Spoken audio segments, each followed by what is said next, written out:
The Dodgers bring back a pitcher who can't pitch yet.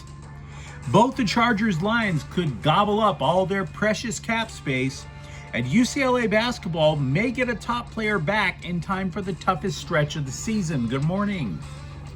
I'm James, and this is your daily dose of sports and snark for the greatest sports city in the world, Los Angeles. This is the faithful Angelenos Morning Report. It's February 12, 2026. Welcome back to Ice Station Alpha in Michigan. We added a new subscriber to the Angeleno Familia yesterday. We'll do our best to keep you informed. Thanks for joining in. And if you like being in the know about LA sports, clickety-clack the like button. Clickety-clack the subscribe button. There's a notification bell. Hit that. It'll let you know when we drop an update. Sharing is caring. Let people know we exist. By all means, comment. Now, before we go through the news and notes, a look at the scoreboard. Clippers 105, Houston 102. Kawhi Leonard went nuts in the second half, finished with 27 points overall. Ohio State slipped past USC 89-82. This matters because we talked a lot about how many Big Ten teams will actually get to qualify for the NCAA tournament and how many unranked teams in the conference will get to slide in, like USC or like UCLA. Keep in mind, the unranked Buckeyes have beaten both the Trojans and the Bruins. Not a good sign. Elijah Arita scored 25 for USC. Meanwhile, today, Dallas is at the Lakers at 7. Luka Doncic will not play tonight, so with that out of the way, let's get to the news. You know, a couple of longtime viewers were pretty damn stoked about Ben Rortvedt returning to the Dodgers. Oh, he was so valuable, and he was. Let's not get it twisted. People were happy he was on the team. Dude didn't even last until pitchers and catchers report today. They cut a catcher who helped a ton in the stretch run of the season to instead bring back relief pitcher Evan Phillips, who isn't particularly likely to pitch for a massive chunk of this season because he underwent Tommy John surgery last May. Now, the LA Daily News is reporting the Dodgers have targeted July for a return. And I understand why. They keep suggesting that you can recover from Tommy John surgery in just a little over a year, but it never seems to work out that way. Ask Walker Buehler. Ask Dustin May. Ask Shohei Ohtani. So no, I do not believe that Evan Phillips is going to be ready in July. I'd be surprised if he pitches this year at all. Consider your timetables with Buehler, with May and Ohtani. There's a pretty decent argument to be made. Now, I'm not trying to say the move is stupid, right? Like many of you guys, I liked Rortvedt, but the Dodgers still have multiple catchers. Meanwhile, their bullpen is always on fire. Always on fire. And pitching coach Mark Pryor is the Karen Bass of Major League Baseball. So it's a bit of a gamble, but I see why they did it. Phillips was nails in the bullpen for 3 years before his elbow imploded. And if nobody picks up Rortvedt on waivers, well, the Dodgers can take him back, tuck him in the minor leagues. So yeah, pitchers and catchers reported with one fewer catcher and one more pitcher. Let me know what you think if you're a Dodger fan. When does $83 million feel like chump change? When you look at the Chargers line situation. Both sides. The Bolts opened the offseason by keeping defensive tackle Teair Tart, which at $10 million per season seems actually kind of fair. He wasn't as good as Poona Ford was 2 seasons ago, But Tartt's development mostly mitigated the loss when Ford went to the Rams.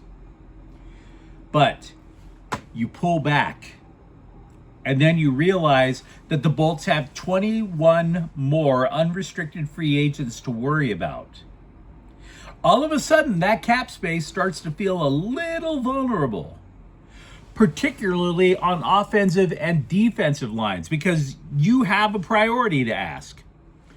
Do you keep the pass rush intact, or do you improve the interior part of the offensive line?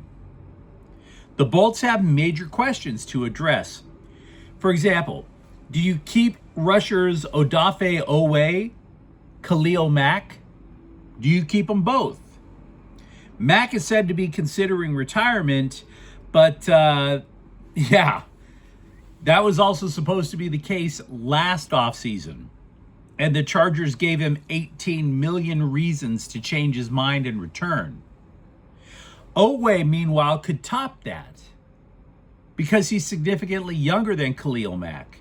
He hasn't even entered his physical prime at 27 yet. You might wind up gobbling almost $40 million of that cap space on two players if you keep them both. Terrific pass rush, but you haven't even looked at the interior of the offensive line. The Bolts simply can't be effective on offense with Brad Bozeman at center again. They've had him for 2 years. He has stunk up the joint for 2 years.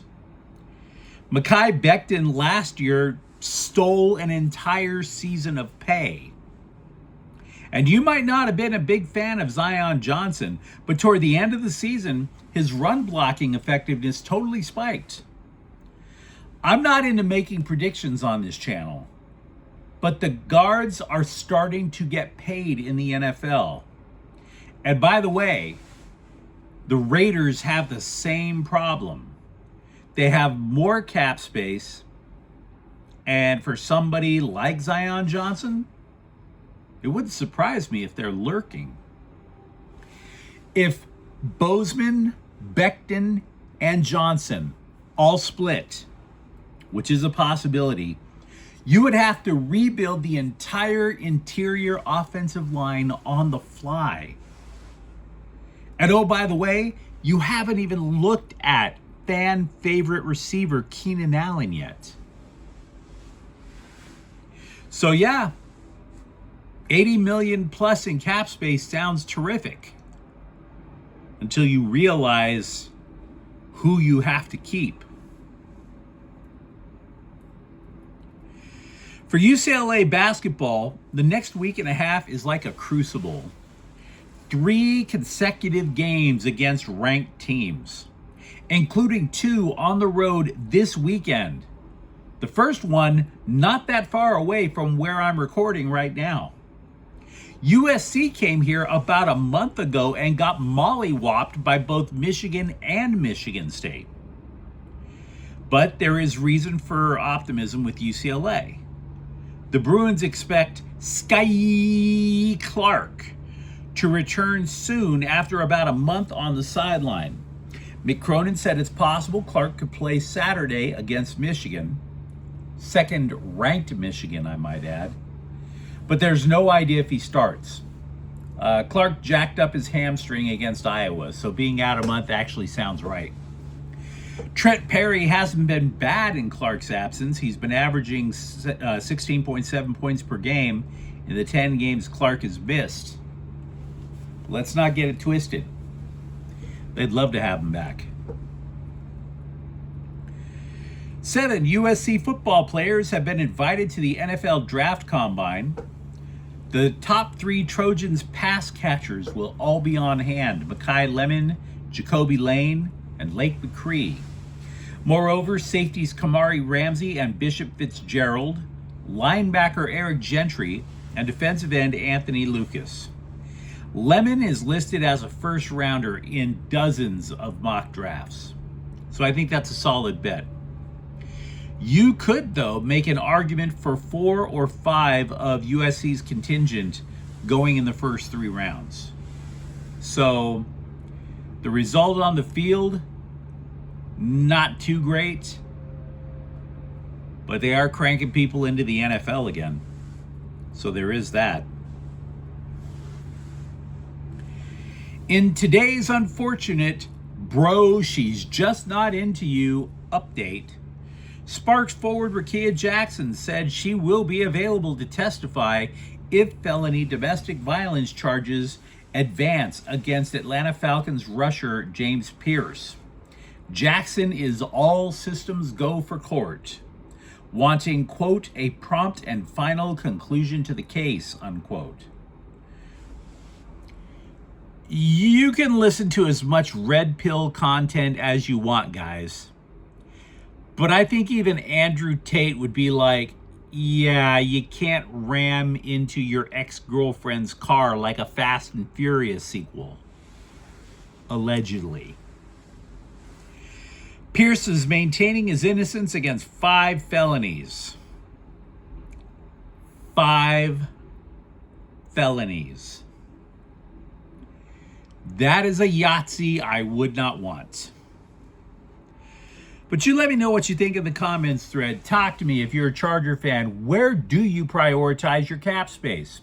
For that matter, if you're a Dodger fan, are you okay with Evan Phillips possibly not pitching and still getting a contract? If you enjoyed this update, don't forget to subscribe to Faithful Angelenos. We're talking LA sports every single day. Thank you for watching. I'm James. We'll be back tomorrow. Faithful Angelenos is a Keon Cortel Queso production. Take care.